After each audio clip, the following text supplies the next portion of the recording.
स्वामी विवेकानंद और मुंशी फैज अली के बीच हुआ संवाद।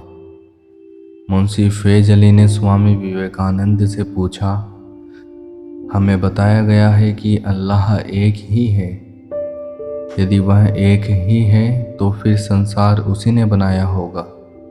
स्वामी विवेकानंद जी बोले, सत्य है। मुंशी जी बोले, तो फिर इतने प्रकार के मनुष्य क्यों बनाए, जैसे कि हिंदू, मुसलमान, सिख, ईसाई, सभी को अलग अलग धार्मिक ग्रंथ भी दिए। एक ही इंसान जैसे बनाने में उसे यानी अल्लाह को क्या एतराज था। सब एक होते तो न कोई लड़ाई होती, न ही कोई झगड़ा होता। स्वामी विवेकानंद जी हंसते हुए बोले, मुंशी जी, वो सृष्टि कैसी होती जिसमें एक ही प्रकार के फूल होते। केवल गुलाब होता, कमल या रजनीगंधा या गेंदा जैसा फूल न होते। फैज अली ने कहा, सच कहा आपने। यदि एक ही दाल होती तो खाने का स्वाद भी एक ही होता। दुनिया तो बड़ी फीकी सी हो जाती। स्वामी विवेकानंद जी ने कहा, मुंशी जी, इसलिए तो ऊपर वाले ने अनेक प्रकार के जीव जंतु और इंसान बनाए, ताकि हम पिंजरे का भेद भूलकर जीव की एकता को पहचाने।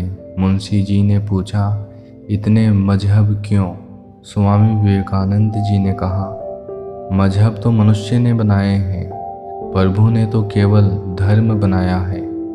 मुंशी जी ने कहा कि ऐसा क्यों है कि एक मजहब में कहा गया है कि गाय और सूअर खाओ, और दूसरे में कहा गया है कि गाय मत खाओ, सूअर खाओ, और तीसरे में कहा गया है कि गाय खाओ, सूअर मत खाओ।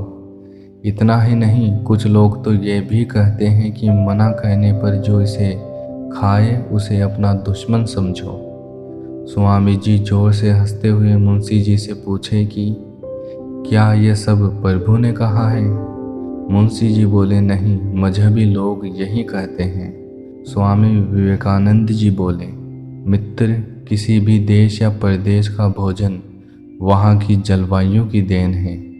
सागर तट पर बसने वाला व्यक्ति वहाँ खेती नहीं कर सकता। वह सागर से पकड़कर मछलियाँ ही खाएगा। उपजाऊ भूमि के प्रदेश में खेती हो सकती है, अन्न, फल और शाक सब्जी उगाई जा सकती है।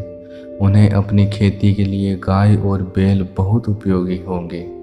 उन्होंने गाय को अपनी माता माना, धरती को अपनी माता माना और नदी को अपनी माता माना, क्योंकि ये सब उनका पालन पोषण माता के समान ही करती है। अब जहाँ मरुभूमि में है वहाँ खेती कैसे होगी? खेती नहीं होगी तो वे गाय और बैल का क्या करेंगे? भोजन नहीं तो भोजन के रूप में पशु को ही खाएंगे। तिब्बत में कोई शाकाहारी कैसे हो सकता है? वही स्थिति अरब देशों में है। जापान में भी इतनी भूमि नहीं है कि कृषि पर जीवन रह सके। स्वामी जी बोले, हिंदू कहते हैं कि मंदिर में जाने से पहले या पूजा करने से पहले स्नान करो। मुसलमान नमाज पढ़ने से पहले वाजू करते हैं। क्या अल्लाह ने कहा है कि नहाओ मत, केवल लोटे भर पानी से हाथ मुंह धो लो? फैज अली बोला, क्या पता, कहा ही होगा। स्वामी विवेकानंद जी ने आगे कहा, नहीं, अल्लाह ने नहीं कहा। अरब में इतना पानी कहाँ है कि वहाँ 5 समय नहाया जाए। जहाँ पानी पीने के लिए पानी बड़ी मुश्किल से मिलता हो, वहाँ कोई 5 समय कैसे नहा सकता है? यह तो भारत में ही संभव है, जहाँ नदियाँ बहती हैं, झरने बहते हैं, कुएं जल देते हैं। तिब्बत में यदि पानी हो तो वहाँ 5 बार व्यक्ति यदि नहाता है तो ठंड के कारण मर ही जाएगा। यह सब प्रकृति ने सबको समझाने के लिए किया है। स्वामी जी ने आगे समझाते हुए कहा कि मनुष्य की मृत्यु होती है, उसके शव का अंतिम संस्कार करना होता है। अरब देशों में वृक्ष नहीं होते थे, केवल रेत ही थी। अतः वहाँ मृत्तिका समाधि का प्रचलन हुआ, जिसे आप दफनाना कहते हैं। भारत में वृक्ष बहुत बड़ी संख्या में थे, लकड़ी पर्याप्त उपलब्ध थी।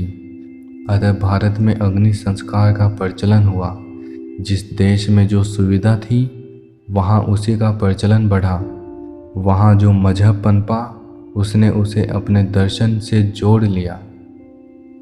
फैज अली विस्मित होते हुए बोले, स्वामी जी, इसका मतलब है कि हमें शव का अंतिम संस्कार प्रदेश और देश के अनुसार करना चाहिए, मजहब के अनुसार नहीं। स्वामी जी बोले, हाँ, यही उचित है, किंतु अब लोगों ने उसके साथ धर्म को जोड़ दिया है। मुसलमान ये मानता है कि उसका यह शरीर क़यामत के दिन उठेगा, इसलिए वह शरीर को जलाकर समाप्त नहीं करना चाहता। हिंदू मानता है कि उसकी आत्मा फिर से नया शरीर धारण करेगी, इसलिए उसे मृत शरीर से एक क्षण भी मोह नहीं होता।